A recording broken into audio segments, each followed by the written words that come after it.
So I guess cosplay gets really popular on TikTok. So here's my cosplay of a pathetic loser. Hey everybody, it's your girl Leslie. So we're gonna read chapter 5 and 6 today. I know I haven't uploaded in a week about a box of kittens, Black Butler X Modern Reader. I'm sorry. I've actually went to a dance today, and it's 11:44 p.m. 45 technically.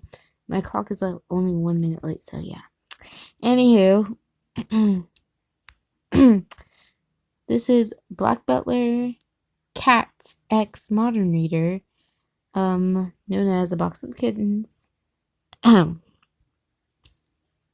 the way, if I say Rose, you can just replace it with your name if you want to. And yeah. Anyways, my name isn't Rose, my name's Leslie, but yeah, I just changed it to Rose. Anyways, chapter 5. CL couldn't sleep. After Rose left, Rose had decided to watch anime. What anime, you ask? Well, Black Butler, of course. See, I was quite freaked out to find out that not only did millions of people know exactly what's going on in the manor, Phantom Manor, but that they caught it on camera. He's still questioning himself how they were able to get it in color, considering the limitations of technology where he was from. Girl was just glad whenever he showed up, they remembered to put on makeup on, but not happy to show that people have seen him that he was pretending to be a human, because he didn't wear makeup then. By the way, guys, one of my favorite Black Butler characters is Undertaker Grell, because to me, Grell is the queen. Undertaker is the queen of the king of the dead. Love both of the characters. Anyways, continuing. Anyways, giving up on sleep, CL stretched and stood up. Sebastian opened a single eye and said, "Young master, where is it that you're going, if I may ask?" CL flinched. He forgot that demons don't necessarily need sleep. Claude opened his eyes only to roll them and close them again. "I'm having a difficulty sleeping. That is all. I'm simply going for a walk." CL jumped off Rose's bed, his tail and head held high. "As you wish, my lord." Sebastian gave his signature smirk and closed his eyes, laying his head back down into his paws.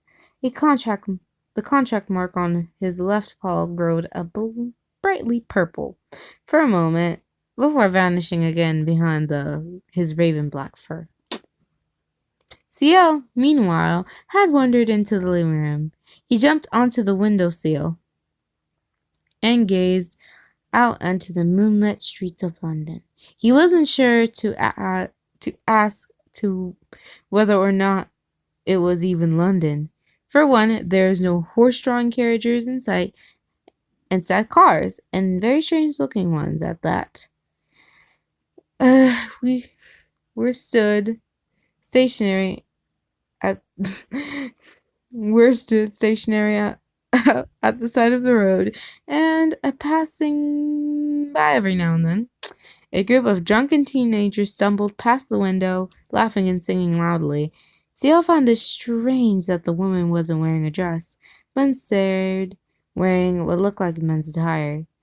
Only feminine things that she was wearing, as far as CL could see, was semi-darkness were large silver hoops in her ears, and tall high heels. They stumbled past CL.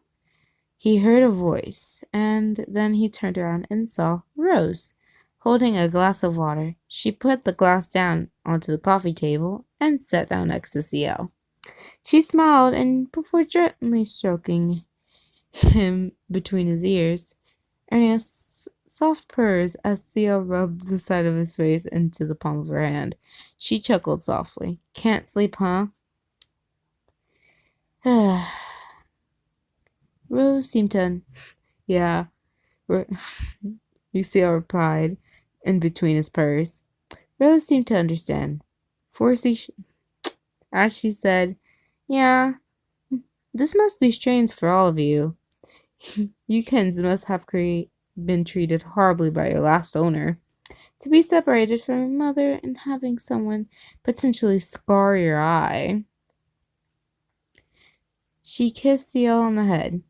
I'll be going back to bed. I'll see you in the morning.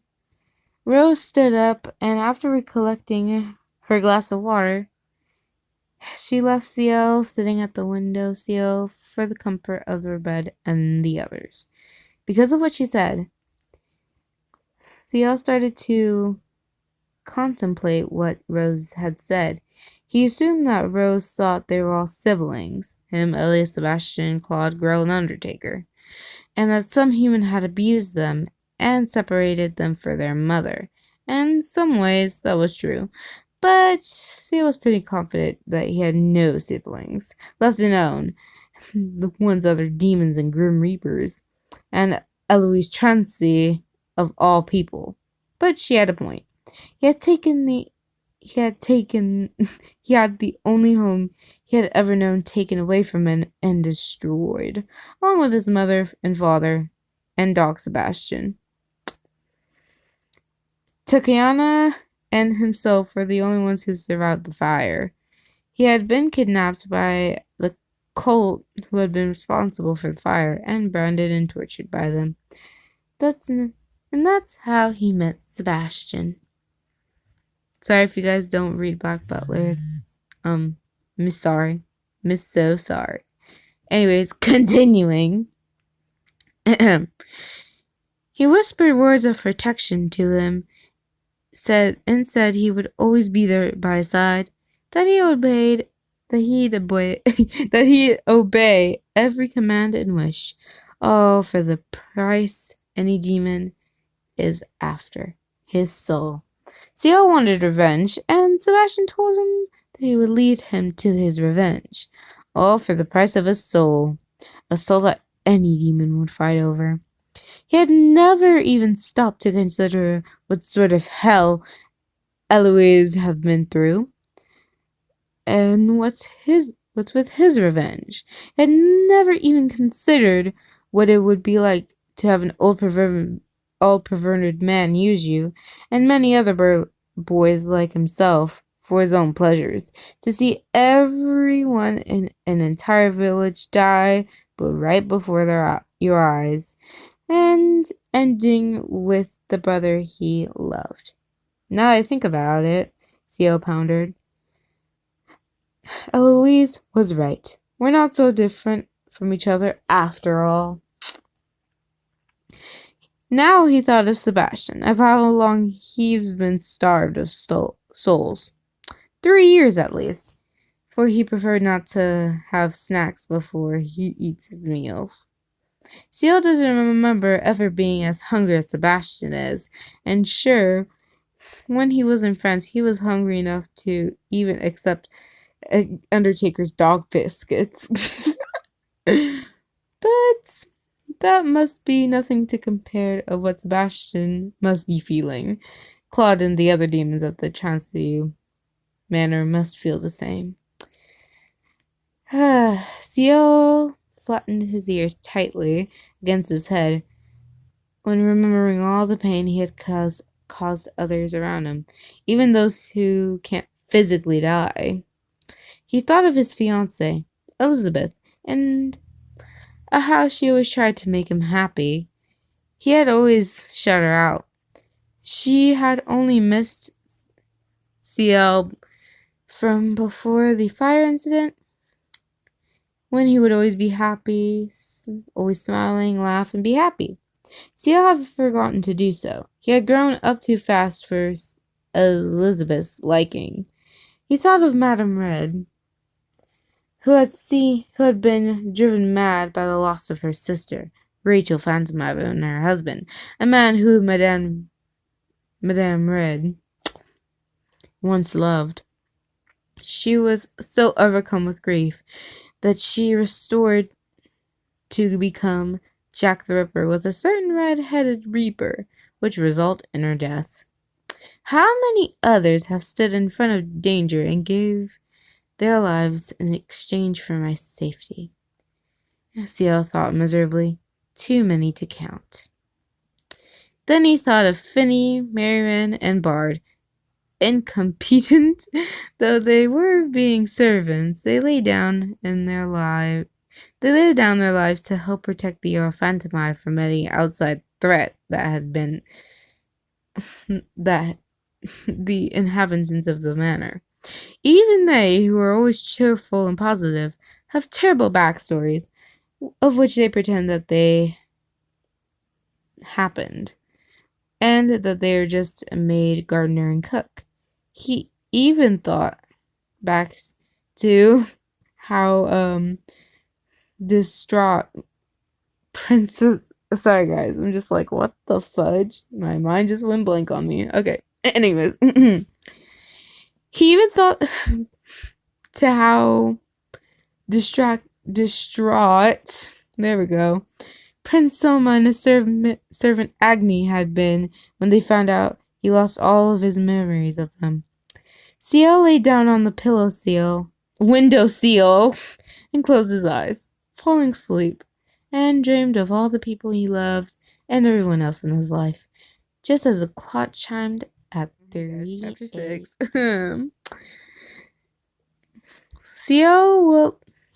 Chapter 6.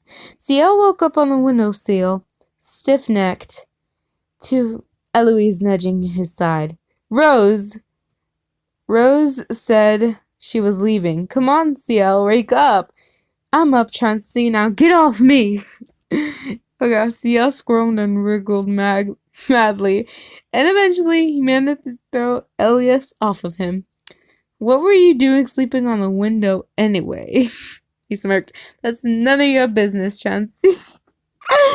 Keep your nose out of people's businesses. Ciel fumed. Elias shook his head, grinning, and jumped down from the window and joined the others, who were all sitting around Rose.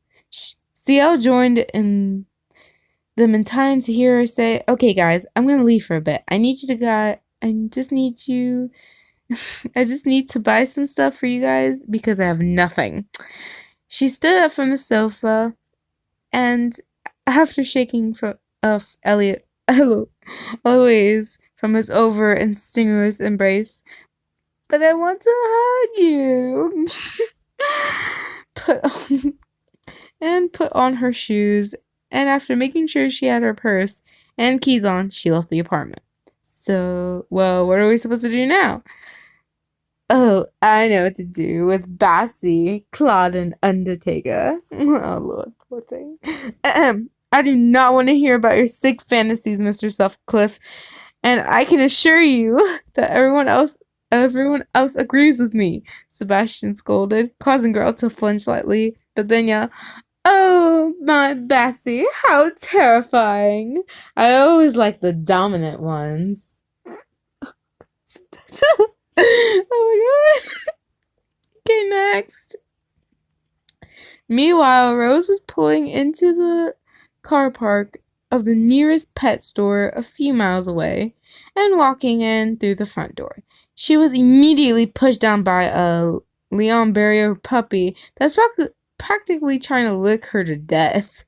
The excited puppy was hauled off by a married couple. The woman, long blonde hair pulled up in a ponytail, green eyes, and light amount of freckles, held back the excited puppy, while the man, black hair and blue eyes, came up to Rose and kept apologizing over and over again. "Oh my gosh, ma'am, I'm so sorry. It's his first time out of the house, and he's a bit excited. He hauled you up on your feet and helped his wife control the puppy. It's no problem. The little guy is just too cute to stay mad at." Rose stroked it in between its ears, causing him to lick your hands. "What's his name?" "His name is Spike. My husband bought him for my birthday a few weeks ago." About a week ago, the woman said, smiling. "Well, congratulations, miss. Call me Lyra, and this is my husband, Helen." May I ask your name? Rose, she said, shaking hands with Lyra and then Josh. Well, it's Helen. Anyways, it's really nice bumping into you and little Spike, but I need to buy some stuff for my new kittens. Saying goodbye to Lyra, Helen, and Spike, Rose made her way into the store over the cat section, where she bought toys for the kittens. Meanwhile, back at home, get off me, you pervert! Oh god. Once Rose arrived home, the first thing she saw as she walked into the living room was what looked like a girl trying to rape Sebastian. Claude and Undertaker all at once. Rose let out a bark-like laughter, which caused Grell to jump into the air and land with his tail puffed and fur standing out. What am I gonna do with you? Oh god. Rose chuckled as she put the bags containing cat food and toys in the kitchen, hearing a confused and slightly mewed behind her. What are you talking about? I wasn't doing anything! Oh my god, said CL. Anyways, guys, that's me reading chapter 5 and 6. I hope you enjoyed it. I'm sorry how many times I've messed up. Sorry, I was just thinking of something hilarious and I just laughed, so I'm like, oh my god. Anyways, guys, I hope you enjoyed the video. I'm sorry for my voice. It's very gurgly, I guess I would call it. Anyways, bye guys. I hope you enjoyed me reading chapter 5 and chapter 6. If you have any requests of what I should read, please let me know in the comments below. And bye guys. Thanks for watching.